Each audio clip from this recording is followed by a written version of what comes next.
Hey guys, welcome back. We're here with Champion Reads. Today we're discussing 10x is easier than 2x by Dan Sullivan and Dr. Benjamin Hardy.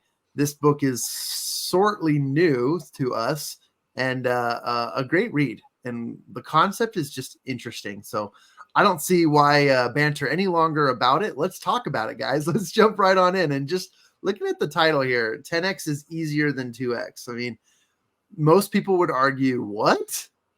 How is that possible?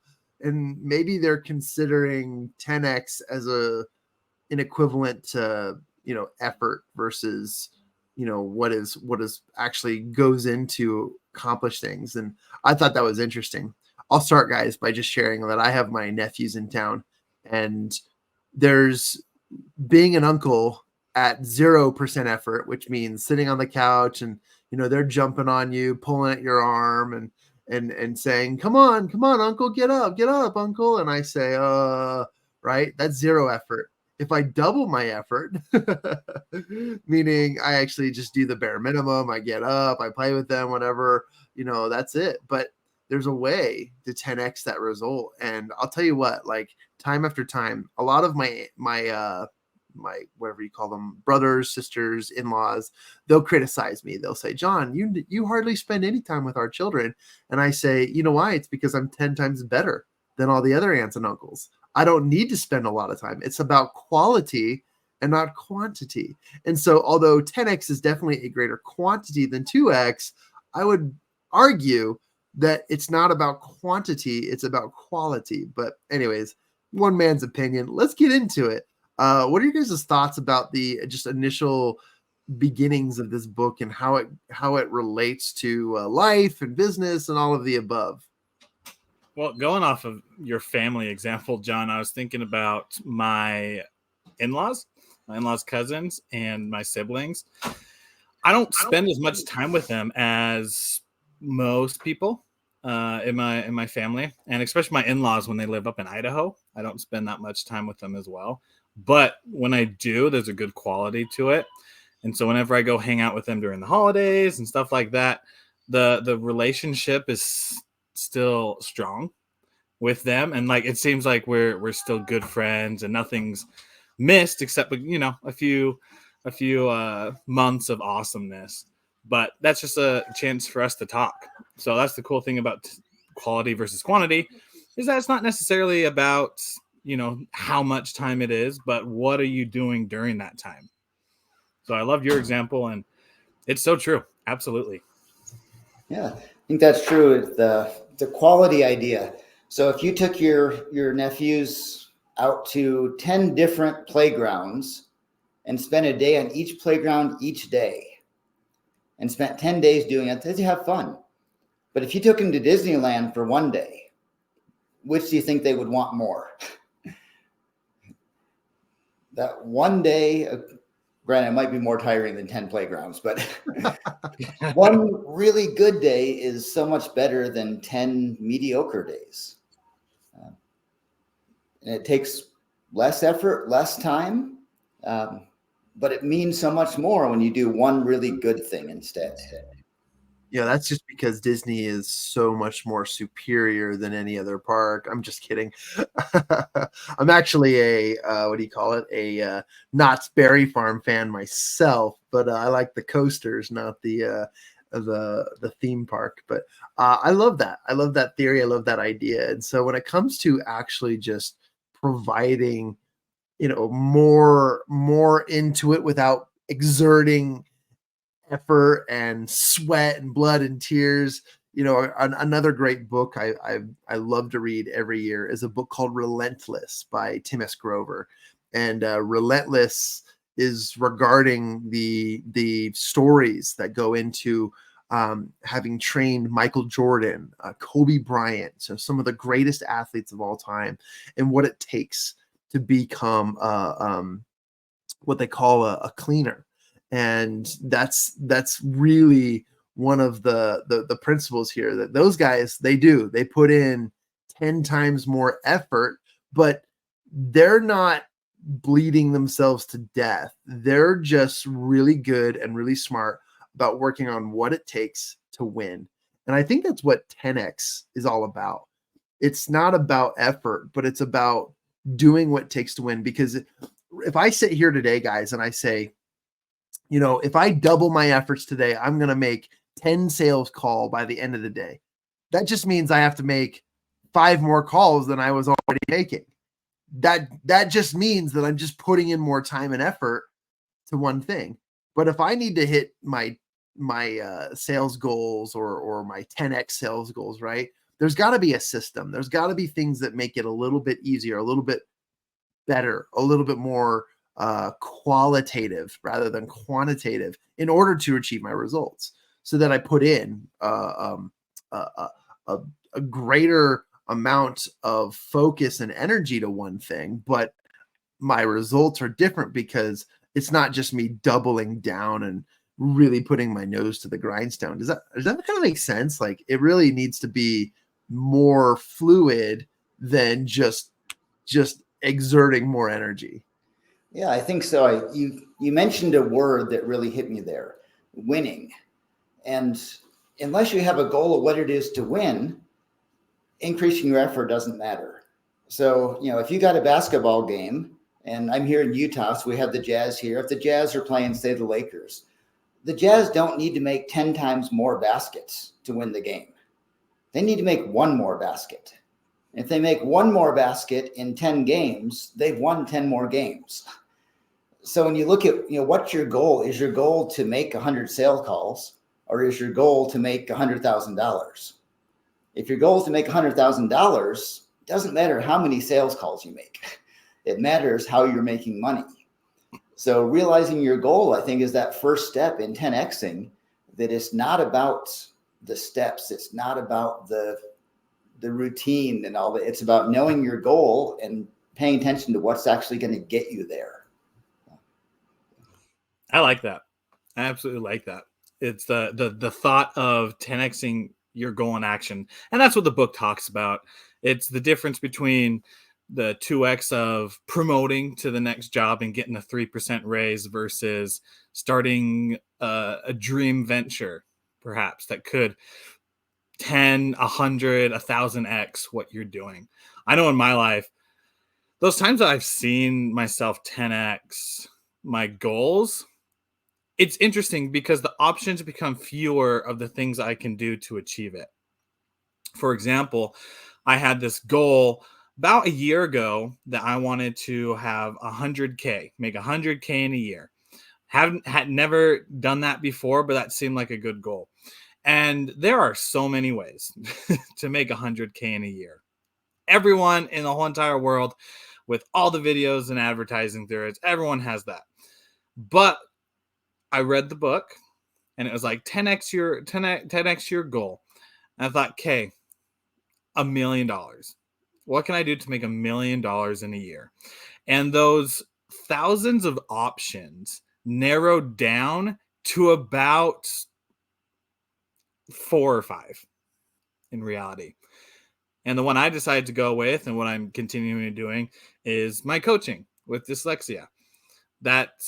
It's a very narrow path. I know that it can grow up to that much. But all those options of doing, nothing on Gary Vaynerchuk, but doing a yard sale flips, going out and getting a sales job at a big corporation, I'm sure that can do it as well. But going into like retail or doing landscaping or a bunch of different things, all those options went away because I was focusing not on how to get there at first, but the end result of, I want $1 million. How can I get $1 million? Well, there's only like 4 or 5 things I can do. Which are those 4 or 5 things would I enjoy more? Well, for me, it was coaching. And from there, it brought the action items so minimal to where the path was easy to follow and is still easy. It's hard, but easier to follow than if I just went with the promotion and the 2X idea to go the other direction. A great mentor of mine told me that, John, do you want to be the best speaker in the room, or do you want to be the richest speaker in the room? And I always hated that question because I was like, well, I want to be both. Like, why can't I have both worlds? But the truth behind all things is there are great speakers that are extremely impoverished because they have talent, but they don't know how to close, or they don't know how to get the results, but they make people feel good. That's good. But you can either be the best speaker in the room or you can be the richest speaker in the room. And not that being rich is the ultimate goal, but wealth is an important aspect to this. And, at first we don't succeed. Like, look for the best and simple ways. I love in our accountability coaching here at Champion Circle, we focus with a concept that I think was coined by Stephen Covey in 7 Habits of Highly Effective People, which is, start with the end in mind. And when you can envision the end, the path becomes so clear. When I'm warming up for a basketball game, I might get a little inspired to shoot a 3-pointer that's maybe really far out of my regular reach, where I'm going to be mostly taking small shots inside the key. So why on earth would I be shooting shots way outside the 3-point line when I know my bread and butter is going to be inside the key? You know what I mean? And so if I'm going to win this game, and all we need to do to win this game is just score one more point than the other team, I need to focus on what's going to win. And when that path is clear, when the end in mind is so clear, the journey to get there is even clearer. So 10x becomes easier, in my opinion, than 2x, because it's not effort. It's a clear vision. It's exactly what cutting out clutter looks like and getting rid of the things that we think make us bring and deliver results. Those things tend to just be clutter. Those tend to just be added because we love to feel, we're men, right? And I'm speaking for men all over the world. As Neanderthal as this sounds, we feel validated by the physical exertion that goes into any job or effort. And that's something that we feel good about, but it doesn't have to be that way. You can still exert a lot amount of effort, 10x your results, and feel completely energized by the end of the day to go home and play with your kids, your family, and be present. I don't know. I might be crazy, but this makes a lot of sense to me, guys. It does. That whole, the clutter and the ego of accomplishing things. And not to keep with the basketball one, but I heard Magic Johnson speaking a couple of years ago, and he mentioned when he played against Michael Jordan, and he said, the first time Michael Jordan jumped up and he stayed up and he hung up there and he stayed up there, and said he jumped up and he came down. Michael Jordan was still up there because he stayed there forever. But he said one of the great things he learned is he didn't spend his time blocking Michael Jordan. As much as that's a cool thing to do and say, I blocked Michael Jordan and I'm great for that, he let Michael Jordan shoot, and then he went and got the rest of the baskets on his own. So rather than spend all this effort on an ego thing that wasn't going to make much difference in the game, he went and focused on his strengths and the things he was good at and just let Michael Jordan do his. So, we get caught up in that clutter, the things we think we have to do, the ego things. But if we instead focus on what we're good at, what our strengths are. I'm going to stop talking because my tongue is not working now. You're good, man. You're good. Happens to the best of us. That reminds me of we're having our kid in a couple months, and we've been cleaning the house. And I've realized that I've found this person on YouTube. Her name's, I believe, Cassandra, but it's the thing. She's the minimalist mom, or another version of that, where it's the whole YouTube channel about cleaning and such. And as I've watched it, I've been thinking around the house, okay, what can I do to clean? And terminology came up. It was like, there's a difference between cleaning, there's difference between rearranging things, and there's a difference between getting rid of things. And I realized that I wasn't really cleaning, because cleaning mainly focuses on soap and sponges and stuff like that. But I've just been rearranging our stuff that we have so that it has a place and it looks clean and organized, organized in that.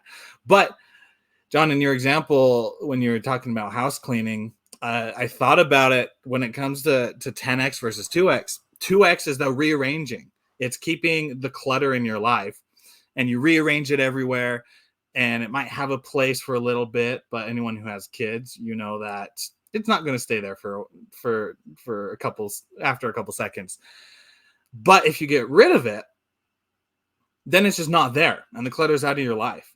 And there might be a little bit more pain in getting rid of stuff that you want to hold on to, and might be a little bit more work into needing to have me and my wife come here and discuss like what we need to keep in that.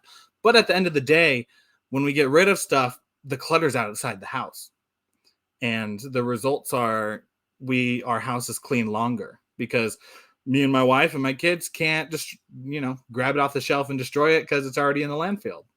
So that it's a great example that reminded me of difference between that 2X and 10X. Are we rearranging our life to where we're trying to fit everything in, or do we put a little bit more effort into taking those unnecessary things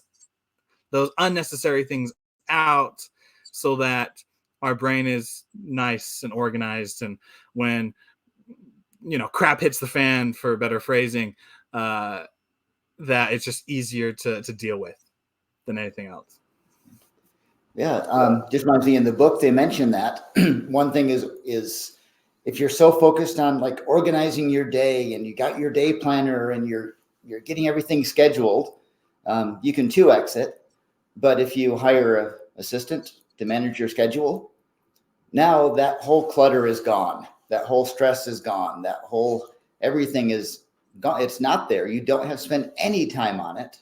And you can focus on things that are actually productive instead of things that make you pretend you're productive. I'll jump in here too. And I have a few thoughts looming, but before the show, we talked about compartmentalizing our thoughts. So I'll do my best. But a great example of this is I'm willing to bet that there are 3 people in this room right now who don't wear every single thing that's hanging up in their closet. I bet that there's things in our closet that we have not touched, with the fact and thought that, you know what, when Christmas comes around, I'll wear that one sweater, right? It's just something. And then when you get to Christmas, you're not in the mood to wear that sweater. So, there's so much clutter in our lives. And I love that example. And not to get into the aspects of minimalization, but it really is, like you said, Willie, like it's an organizational tactic or strategy. The key to time management isn't being better at timing things. It is having an organized schedule and eliminating clutter. This principle and concept is just, it's so relatable to everybody. I want to share this whole 10X movement is very interesting to me, because within the last 3 or 5 years, that phrase 10X has really become a norm. And because it's become a norm, it has also been diluted, meaning we think we know what 10X looks like, but we have no clear idea because we don't apply 10X on a daily basis. Typically, we apply 2X, which is usually what we're used to. Like doubling your efforts is a lot of work. Doubling what you're doing, increasing it. If you have double in sales, you're thrilled, right? You're usually happy with that. And there's this phrase that I always tell myself every morning, and I do my morning manifestations. I talk to myself in the mirror, and I always say this, and it might actually come across as negative, but there's a reason why I say it, and it is, I never settle for mediocrity. And for me, mediocrity is setting my standards at the minimal expectations that everyone sees as success. Success is not a minimal expectation. Success or winning is above all beating the bottom line. It's creating a solution that you cannot beat.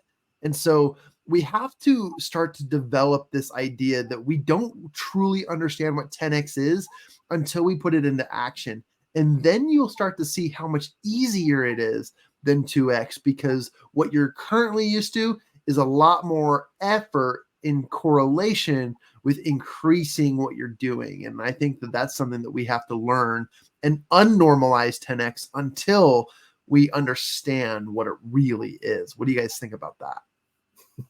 Funny enough, the first thing that pops in my head was a couple months ago when I 10x the people I was reaching out to. Because like you said, I was 2xing everything. It was like, to get one client, I gotta have 3 calls and appointments, and I'm the best seller in the world, so I'll be able to close all 3 of them. And in order to do that, I need to talk to 10 people. Yeah, little did I realize that talking to those 10 people, I was lucky enough if I got on a single phone call. And so then I actually put, for the first time in my life in that area, put effort into reaching out to people. And in a single day, I reached out to 100 people and did that a couple days in a row. And it was hard. It was so hard to reach out to that. And then the other side of it of, now I also not only have 100 new people to talk about, but there's all those conversations that I started with those hundreds of people that I got to continue to maintain and to help get on calls. But at the end of it, I did get a lot of calls I was able to get on. And then I was able to get my first paying client and continued with that. But you're so right, John. I had no idea what was on the other side of 10x until I did it. But then after I did it, I sat there at the end of those 5 days and I thought, okay, now that I've done it, it's easier. It's easier now to reach out to that many people, because there are systems out there. But then I can still make it personalized and get on calls, and there's so many different skills that I didn't know I needed, but I'm excited to be able to learn. So that's so cool about when you just 2x, you stay in the ballpark of needing to run here and run there. But when you jump to that 10x, you're going outside the stadium, and there's a whole bunch of different skills you need to learn. But it's so exciting to be able to learn each of those skills, because that makes the difference between just making it a blessing and then transforming it into a miracle. Yeah, I love that. And in some of my coaching, I talk to people and say, okay, is it better to have 100 clients who don't buy anything, or 1 client who does? And you'd be surprised how many people say, oh, 100 clients. Well, if they're not buying anything, what good are they? 1 client who buys something. So that 10xing is, how can I focus on the people who are going to buy from me instead of just putting it out to everybody? Like Willie said, the systems you have to reach out, instead of going through just the motions to touch as many people, go through a system to touch the people who are going to buy from you, the people who are your real clients, and focus on that. Because 10 people who don't buy are not as good as 1 person who does. Not to make it all about money, but money is such a measurable tool, though. I wanted to show the title again of this book, because the subtitle really messed with my brain. 10x is easier than 2x: how world-class entrepreneurs achieve more by doing less. And that's what really rattled my brain. I remember reading this book for the first time and calling up Willie and saying, dude, I'm frustrated with the first half of this book. Like I feel like it's taking forever to get in, because it's covering a concept that my brain just hasn't yet seen the applications to yet. And I was frustrated because the book is well written. It's a very good book, but the first half gets into the theory, the idea, the vision behind it. And I love that stuff, but I also love that backed by immediate application. And that comes later in the book. And I got to tell you, when I told Willie after finishing the book, I was like, wow, I struggled there for a minute, almost considered putting the book down, until I got to a section where the applications and then I couldn't write fast enough. Like, the notes and the applications that they were sharing were so good, such great quality and informative. I was like, we've got to do a book club on this book, because I need to just slow it down and really get into the applications, and we can apply it in our podcast. We can apply it in our daily lives. We can apply it at Champion Circle, but as a team, let's discuss this book, because it really is a great workshop. And I understand. And I want everyone to know, I'm not saying that the first half sucks and the second half is better. That's not what I'm saying. I'm saying I was frustrated because I wanted immediate application, but that's just the thing. When it comes to understanding things, you've got to do the groundwork in order to accept the fact, and I got my physical copy right here, in order to accept the fact that 10x is easier than 2x, you've got to understand that less is more, absolutely more. And by decluttering, you are creating more as an outcome rather than creating more effort. And I keep going back to that, but once you understand that and you start to accept it, man, this book is so applicable to who you are, what you're doing, everything in life. And you can even like turn the 10x switch on at any point in your life. Once you understand it, you can be driving in a car and then all of a sudden like, I could 10x this. And then you know exactly where to go to make the trip faster, safer, and more enjoyable than just being on the I-25 or I-15, right? Interstate, right? You don't have to complicate it to make it better. A lot of people think that success is complicated, but success isn't difficult. It really is simple. It's not easier, but it is simple. And simple can equal easier if you know just how to do so.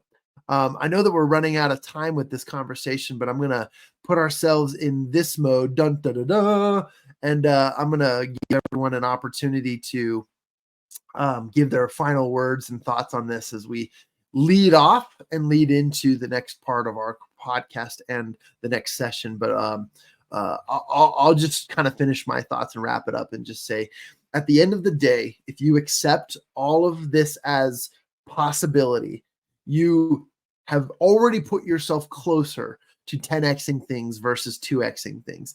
You'll already find out how decreasing effort and increasing results or solutions or strategies, you will find greater success. I believe it. Again, I am one of those emotional readers, and the more I read through this book, I get pulled in to how just mind-blowing that this is. And you too can find results like this in your life. Who wants to go next? And I'll bring you to full screen. Okay, I'll jump in there. Awesome. So you made a great point talking about the book. The first half was all concept and it was interesting and you almost gave up. Then you got into practical application. And that's the secret of 10x.